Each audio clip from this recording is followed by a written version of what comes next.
Bonjour à tous! Mirë se erdhët në episodin e 5 të sezonit të dytë në Ne këtu të rinj dhe kurioz. Unë jam Kresja. Dhe unë jam Amarta. Dhe sot mes nesh kemi dy të ftuar më hype të momentit, që do të na flasin sot për suksesin dhe jetën e tyre. Ata janë Franc Bregu dhe Katie Gishto, dy aktorë që e kanë kthyer Shqipërinë përmbys me humorin e tyre. Pra, Dima, shumë faleminderit që pranove ftesën tonë. Faleminderit Amarta, faleminderit Kresja. Faleminderit shumë vajza, faleminderit shumë. Faleminderit Katie, Faleminderit Franci. Faleminderit. Gjithmonë kënaqësi të jemi këtu. Si ishte ajo të rinë më hype. Hype të momentit. Pas kemi kthyer në Shqipërinë përmbys. Yeah. Wow. Jemi shumë të lumtur që ju kemi ju mes nesh si dy talente shumë të veçanta. Oh, faleminderit. Skuqet faleminderit, unë skuqa fiks domosdoshmë. Ti unzive, unë skuqa. Na flisni pak si jeni ndjer këtë javë në Korçë. A jeni paksa të lodhur apo keni akoma më shumë fuqi për shfaqje të tjera? Të lodhur dhe ne po themi vetëm një gjë. Dje kemi mbritur në limitet e kohës për të kapur shfaqjen sepse ndodhi një gjë ande nga rrugës tonë, domethënë kur për të ardhur për në Korçë dhe i ram kështu. Domethënë i ra shumë se kishte pasaj gjë. Ai po flinte. Jo, mbajtë me muhabet. E vetmja radhë që nuk fjeti ishte ajo e djeshtmja. Ama pati një të mirë edhe ajo sepse unë pash një nga rrugët më të bukura të Shqipërisë se kisha parë asnjëherë në jetën time, që ishte rruga e Gramshit, Moglicës, Malësia Goroparit, një mrekulli ishte. Pavarësisht se binte shi. Po ishte shumë e bukur. Dhe për të përgjigjur pyetjes, a kemi fuqi Amarta? Patjetër që po. Po. Kemi shumë fuqi për të bërë shfaqje, për të bërë njerëzit për të qeshur, fëmijët të gëzohen, kështu që Po, kemi.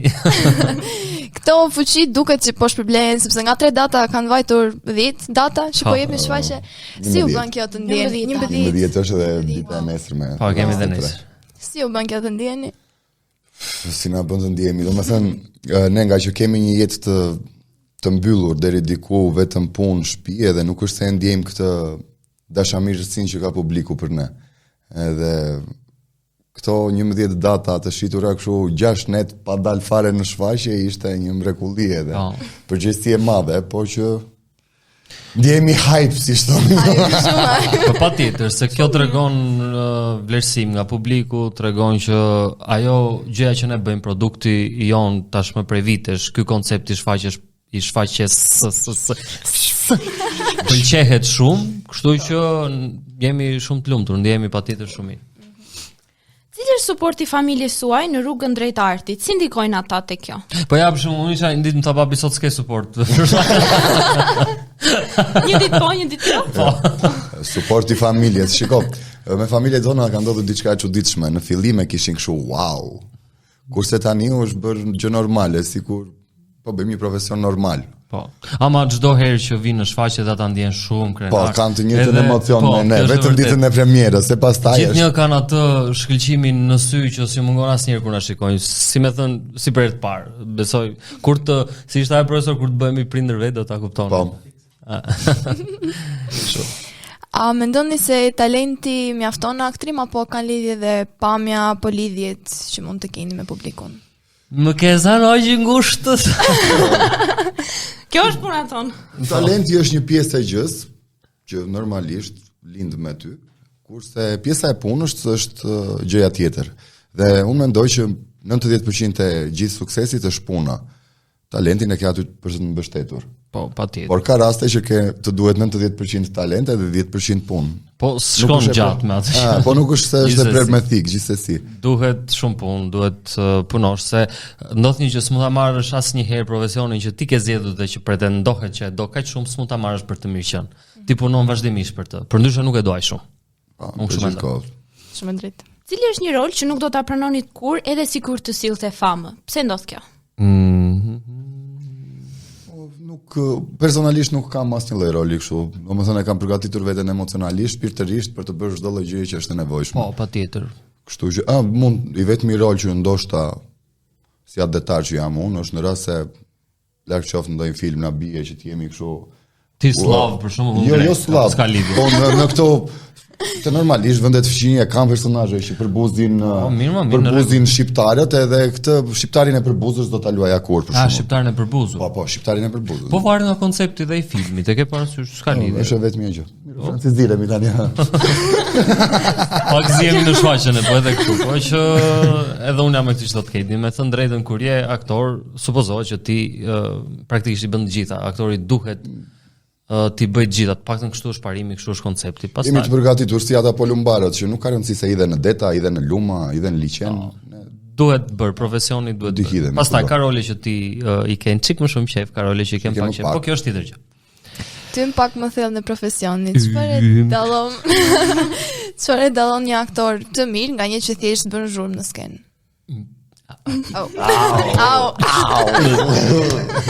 Kjo kresja ishte Fiksa ti ku thënë. Ishte goditje nën brez kjo. Do flasim shumë me modesti tani se ti je aktor i keq, nuk e dim se si është.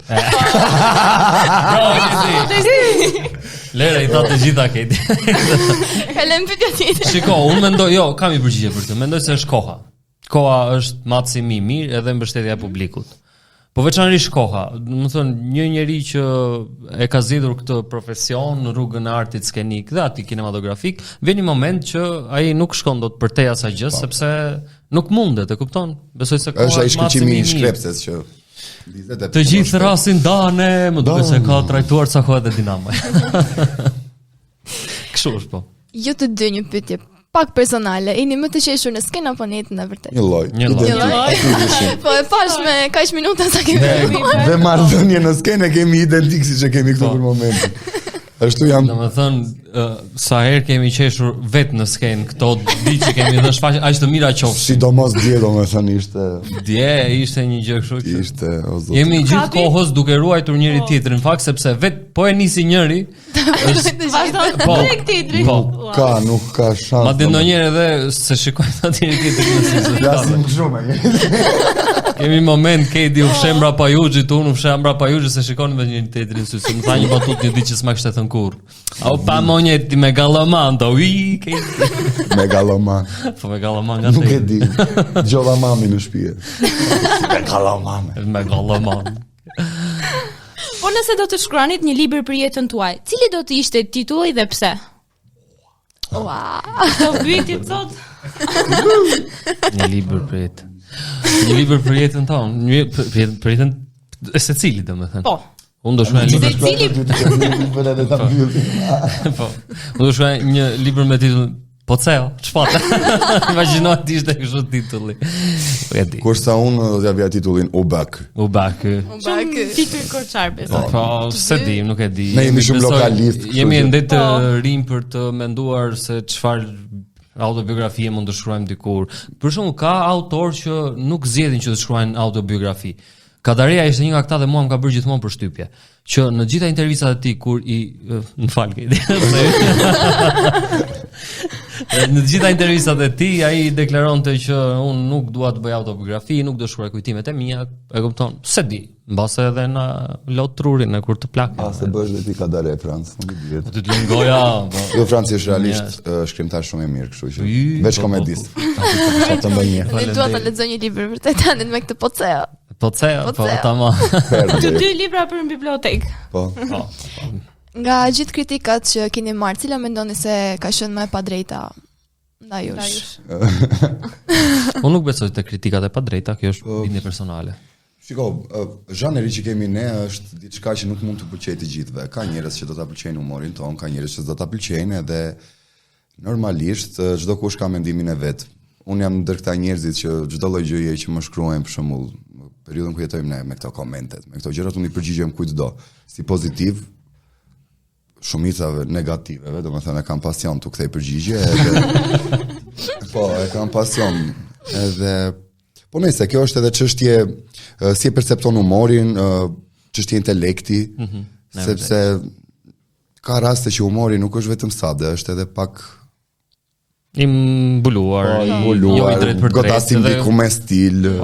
Kjo është edhe bukur në fakt e profesionit tonë, që jo çdo gjë thuhet aq më tepër e gjës që ne kemi zgjedhur të bëjmë, që është kjo lloj komedie, që në fakt duhet thënë është pak e veçantë, nuk është si komeditë e tjera, sepse që kur kemi nisur dikur është një koncept i një shfaqje që i përfshin gjitha elementet. Do me thënë është mes kabaretit, teatrit, po, edhe kabaretit televiziv, patjetër. Stilet e teatrit, grotesk. Edhe komedia dell'artes, pra është një bashkim me mas patjetër, por shumë interesant që ne kemi zgjedhur të bëjmë. Edhe rrjedhimisht edhe gjëra që ne themi atje për cilën nëpërmjet këtyre situatave të këtij zhanri që ne kemi zgjedhur të bëjmë. Kritikat pa drejta, nuk është se kemi marrë në të paktën për shfaqjen, për këtë shfaqje jo. Po, unë jam me këtë që thot Kedi, që nëse do hajde shikoje, nëse jo, më mirë mos hajde, ke gjithë drejtën e botës të thuar çfarë do lloj gjëje dhe të thuash dhe mendimin tënd, sikur edhe të mos të pëlqej. Ama nuk më pëlqen këto që jam nga këta persona. A priori thon nuk vi unë atje, e kupton? Nga këta personat që edhe kur shoh, domethënë në rast se nuk më pëlqen diçka, thjesht nuk e shoh. Edhe nuk merrem fare as ti shkruaj ati, iso keq e ti. Kedi, ti çfarë mendimi ke, çfarë kritike ke ndaj meje që po më ha kjo dora e majt më valla. Çfarë, do bie shi apo do ikim nga rruga e vjetër sot? Nga rruga e vjetra do ikim po. Mirë. Sa gjeri. Nëse do të mund të fusnit një kujtim nga fëmijëria në një kapsul kohe, çfarë do të vendosnit brenda saj dhe pse? Do vazhdosh të gjeni më.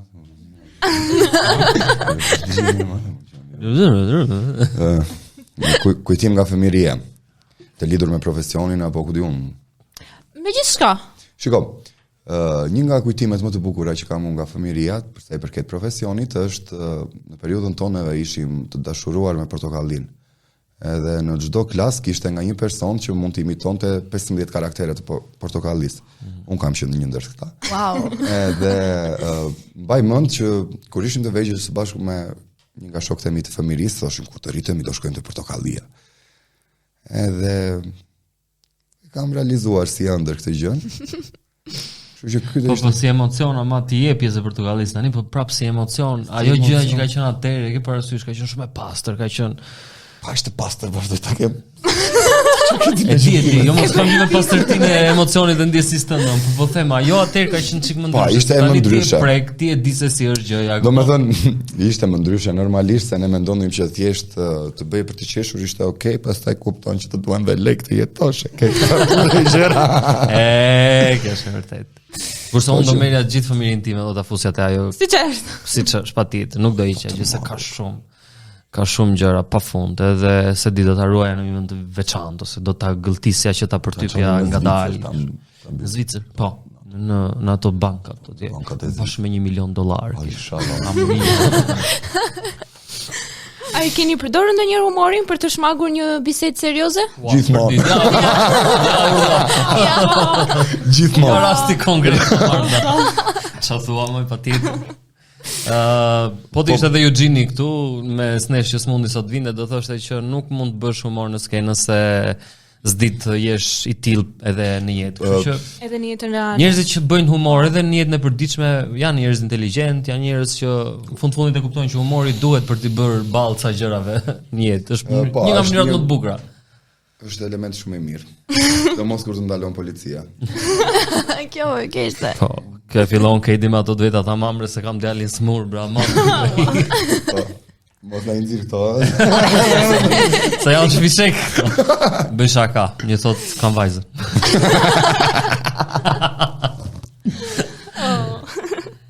Ku jemi? A mendoni se humoristët janë më inteligjent apo thjesht më të shpejt mendërisht? Shiko, humoristët ndahen, edhe humoristët, ka aktor që luajnë humorin, ka Karagjoz mund të quhet. Po ka nga ata që thonë, do e bojën më, se bojën kështu për të qeshëm në tavolinat me miqësinë, e ke parasysh çao ajo, e bojmë unë atë që botë. Ka dhe nga Kosha nga ata që flasin kështu, se janë vetëm Tiranë. Po, dhe Lali ata. Lali me dhem. Të vi Lali një në portokallia, shikosh be. Nëse ne jemi nga ata që nisim humorin orën 7 fiks, kështu që Kjo ishte reklam?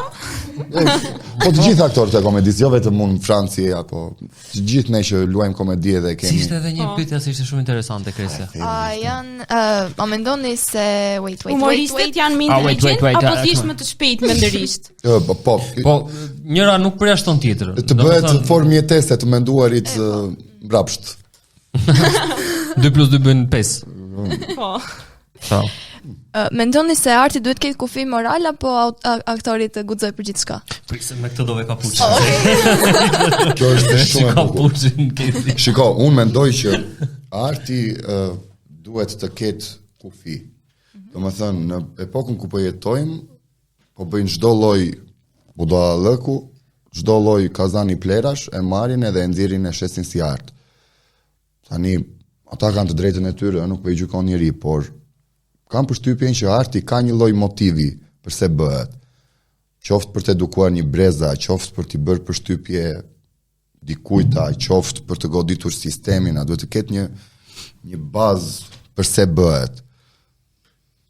Kështu që normalisht i mendon kështu. Kështu. Po pse mendon kështu ti? Unë mendoj kështu. Unë them këtë gjë që përgjithsisht sot po abuzohet një çik me termin art, me mënyrën se si bëhet art, qoftë edhe me fjalinë që unë mund ta bëj këtë gjë, e kupton?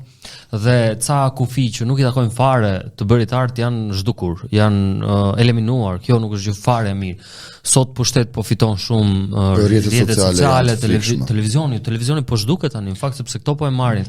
Teknologjia AI dhe çfarë po ndodh? Po ndodh që nuk ka një vijë të përcaktuar mirë ku ti e di se çfarë është arti në bazë të konceptit që ne kemi mbi artin dhe një gjë që abuzohet.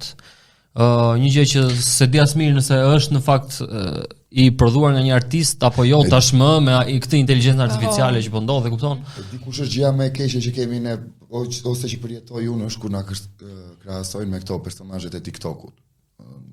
Pse ndodh edhe kjo? Ja për herë të parë po e dëgjoj. Kjo është gjë shumë e keqe. Dhe të thonë që pse s'bën si ai ti? Ndërkohë që ke mbaruar akademi artesh, ke lexuar ca libra, ke lexuar si shumë libra edhe punon për ditë për të bërë ata njerëzit për të qeshur, e ri pa gjumë kështu dhe i thot pse s'del ti aty. Domethënë, kjo po ndodh vetëm në Shqipëri, kam përshtypjen ose në vendet e botës së tretë, se neve jemi të prirur atë. Edhe ky njeriu që ta thot ty këtë, pse s'bën kështu ti, edhe këtij tani po i mungon si thua gjykimi kritik në vetvete, sepse ne kemi eliminuar edhe gjykimin kritik, një farë sensi që të duhet bësh një farë kritike si thua konstruktive dhe nuk e kanë më njerëzit dhe kjo vjen nga mungesa e kulturës, nga një për fat keq nga një ignorancë në rritje tashmë, sepse njerëzit po i marrin gjërat për të mirë që janë edhe për shkurt. Është e drejtë kjo, po edhe në Shqipëri neve rritemi me atë që çdo gjë që bëhet në Shqipëri është e shpifur, e ke parasysh.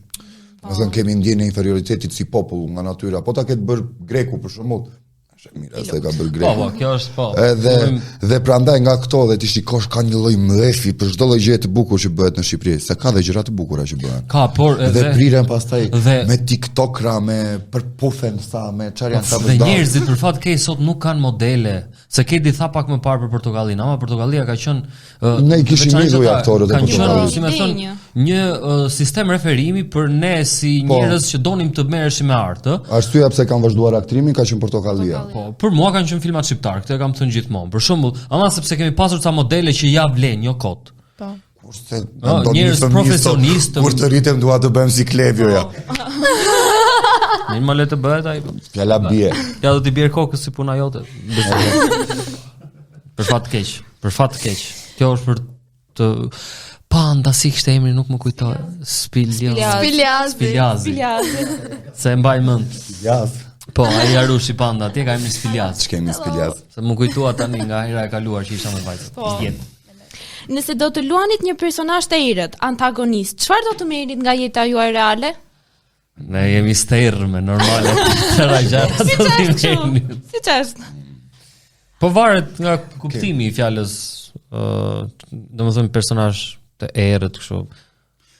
Në rast se do quanin personazh të errët, unë kam luajtur 2-3 drama në jetë, edhe një nga këto që më ka ngelur fiksim është Zyshe dashur, Elena Kazlarove, kishte emrin ajo autoria ruse, vepër shumë e bukur. Shumë e bukur, ajo është vënë shpesh në akademi. Dhe unë luaj Pavlin, unë luaja me negativin, dramë fort o zot, unë komedi. Aty ishte i vetmi moment në jetën time që unë baroja provat ose dolëm nga shfaqja dhe fillova kisha inat veten. Bëja gjëra të liga, të këqija, shumë të këqija edhe me veten time po punoja thante erta që ndoshta mund të jenë aty, po kush i shef i ka ja, këtë do thoja dhe unë tani do të përgjigjem kësaj pyetjes shumë të bukur që bërja Marta. Shumë bukur. Jo. Ta mbiva. Sa pyetjes shumë të bukur të thash që bërja Marta, do t'i përgjigjem në mënyrën që ka ashtu e thash. E dëgjuan të gjithë. Është problemi jot që dëgjon ato që do.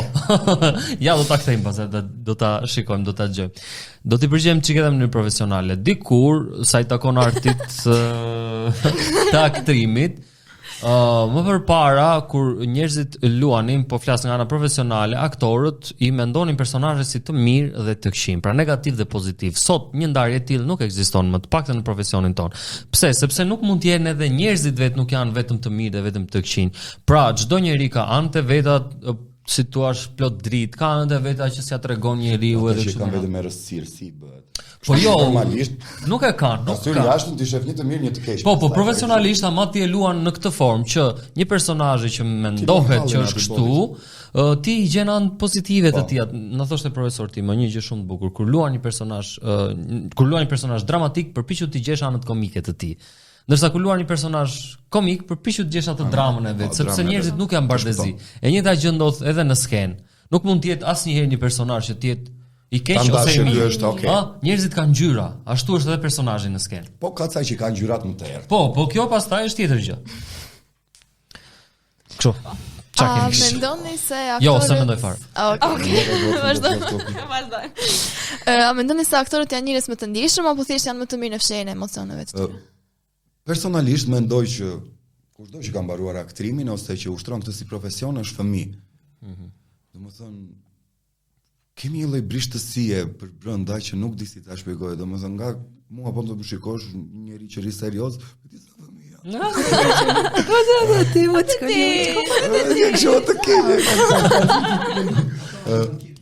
Po, jemi fëmijë edhe të duhet, domethënë për të kapur personazhe ose për të bërë gjëra të veçanta, duhet të bësh gjëra që njerëzit normal nuk mund t'i bëjnë, edhe për të arritur deri këtu ti duhet ta zhveshësh veten nga komplekset. Dhe gjithë kjo të kthen në fëmijëri. Është profesion shumë delikat. Aktori është një qenie shumë e brisht, shumë e pafajshme, sepse domethënë praktikisht i luan me emocionet e tua, nuk është kaq e thjeshtë. Sepse ne vërtet tani po bëjmë këtë komedin, aty ka gjëra vërtet shumë njerëzore. Jam i bindur që edhe Kedi në ca momente duket sikur jemi vërtet ajo shtëpia që kemi ndërtuar ne. Unë në Francit kam filluar t'i them Sandri dhe rrugë. Sandri. Edhe kur shikojmë edhe Eugene, kthehet edhe në fëmijëri ndonjëherë dhe ti luan me emocionet e tua, nuk është kaq shkollaj. Po flasim për të gjë, imagjino pastaj drama të mëdha ku ti ke ca përpëlidhje emocionale, jo vetëm një herë, po i ke çdo natë, ke parasysh? Mund të luash shumë përgatitur fizikisht, që trupi jot, fiziku jot ta përballoj këtë emocion kaq të madh. Domethënë me një studim që është bërë, shoku që përjeton një aktor gjatë premierës është i barabartë me një goditje me makinë me shpejtësinë mbi 140 km/h. Çfarë thua? Po, është vërtet është studimi i bërë për këtë gjë. Domethënë imagjinoj çfarë shoku ka një ditën e premierës nuk e di ç'a ndodh, po thjesht nuk kemi. Ka një kemi përgjegjësi shumë të madhe. Prit se ne nuk përmendëm një gjë shumë të rëndësishme. Më erdhi mua tani kod. I themi shumë faleminderit Silvio Goskovës që ka bërë regjinë e shfaqjes, që ka qenë edhe te shkolla këtu patjetër. Edhe Jurgen Markut që ka qenë pjesë e skenarit me mendime shumë të bukura dhe me fjali batuta që na kanë shoqëruar gjithë sot ditë në shfaqjen tonë. Pra kemi qenë një grup, se kjo nuk bëhet vetëm kjo punë. Po, jemi grup. Patjetër. Banda Juglindjes domethënë. Pavarësisht se Jurgeni është nga Mirdita, po e mor. Shumica është jashtë. Tani un kam disa pyetje spicy për ju. Oh, come on! Like really? Të kuqe sot, kështu që I wasn't expecting that like spicy. Well, expect the unexpected. All right, okay. Kam disa pyetje të shkurtra. I do në anglisht përgjigjet apo i do kështu? Jo, shqip. Në momentin në shqip. Po. Okej. Dhe disa pyetje të shkurtra mund t'i përgjigjeni vetëm me po ose jo dhe presin një përgjigje gati të shkurtërt. Okej? Që ka kështu more që nga këto do filloj marrë tash jeni të lidhur nga këto, e ke parasysh? Nuk e besoj. Është pyetja e parë. Jeni të lidhur? Unë jo. Okej. Okej. Abstenim. Okej. Të fillojmë apo jo? Po. Okej. Nëse do të mund të ndroni trupat, a do ta bënit dhe me kë do ta bënit? Thashtë se duhet të ndroja trupin me Francë. Jo. Po. Jo, asun s'doja ta ndroj. Ua, vërtet? Po në qoftë se përfshim edhe Euginin. Midis ju të treve. Jo. Jo. As me Silvian. Jo, bre. Jo, nuk e ndryshoj të kishën unë zot. Jemi në çik, domethënë, jemi pak në moshë për të hequr ca komplekse që kemi pasur kur kemi qenë për shembull të vegjël, kështu me radhë janë normale për moshën, po tani jo, unë s'kam. Asun. Me që jemi dhe nga Korça, një gotë birë me apo pa kërnace? Me kërnace dhe me qep. Me kërnace dhe me qep. Super. Po, perlë është. Po. Nëse do të ishit vajzë, do të lidheshit me njëri tjetrin? Do të thotë, ti ishim të dyja vajza. Jo, Ti ishim të dyja vajza dhe të lidhesh me njëri tjetrin. Njëri. Unë Franci do t'i bëja të vështirë. Unë do lidhesha me çdo person të mundshëm përveç se me Kate. Okej. Po me Euginin? Po, me kush e refuzon ju, Me Eugin më ndryshe, po me Franci. Po, me ti çartua. O, sa pepja, shumë e bukur. Unë thash do ishim dyja vajza, bre. Lali karta, t'ja shteti të dy. Ndotet edhe me dy meshkuj kjo. Po, ajo tha vajza, prandaj. Okej. A do ta lejonit njëri tjetrin, pra njërin nga shokët, ju bëj tatu? Çfarë të bëjmë? Edhe njëri. A do ta lejonit njërin nga shokët, ju bëj tatu? Po? Unë jam plot me tatuazhe, kështu që Po, Do ta lejonje Francin të unë të s'kam bëj asnjë, me thënë drejtën, po do ta lejoja duke e ditur çfarë shokësh ka. E çfarë dekan do t'i lejoja. Se do ishte ndonjë gjë shumë e bukur që do qeshja gjithmonë, gjithë jetën time, e kupton po. Super tatuazh. Madje me Eugene e kam pasur një herë, kemi qenë në një situatë, ishim kështu edhe thanë, po s'po e them. Çfarë ide ishte? O zot. A do të haptit një podcast të tre nëse do t'ju jepesh e mundësia?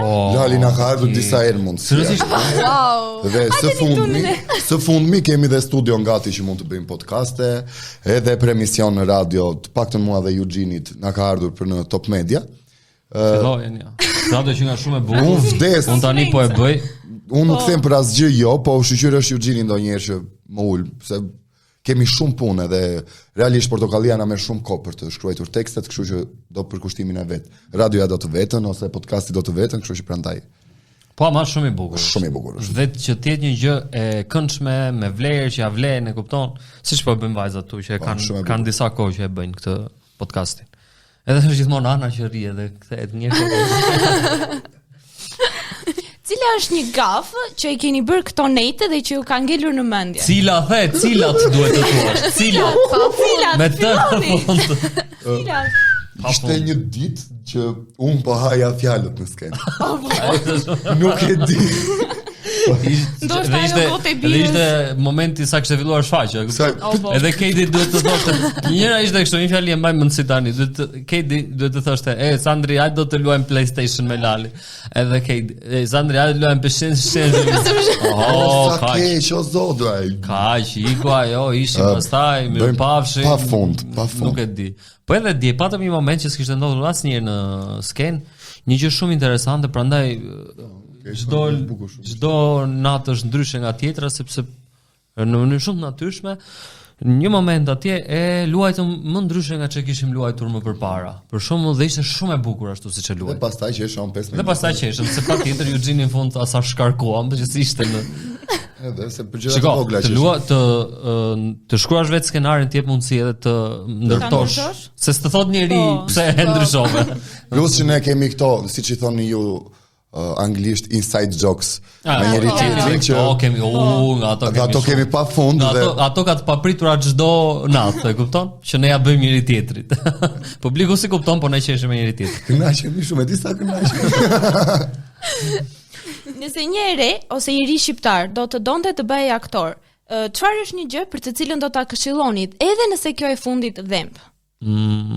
Ja, që do të duhet. Ne këshillojmë shpesh, se paktën ka shumë të rinj nga Korça që janë gjimnazistë që duan të vazhdojnë Akademinë e Arteve dhe unë kam fiksim në tru. Kur isha I vogël më kanë mbështetur shumë më të rriturit, aktorët më të rritur na jepnin shpresë edhe Këshilla e vetme që u jap të gjithëve kur para se të shkojnë në akademi është thjesht mos ndrysho veten aty. Po. Sepse Çdo lloj gjë tjetër është e zgjidhshme, po thjesht mos ndrysho veten.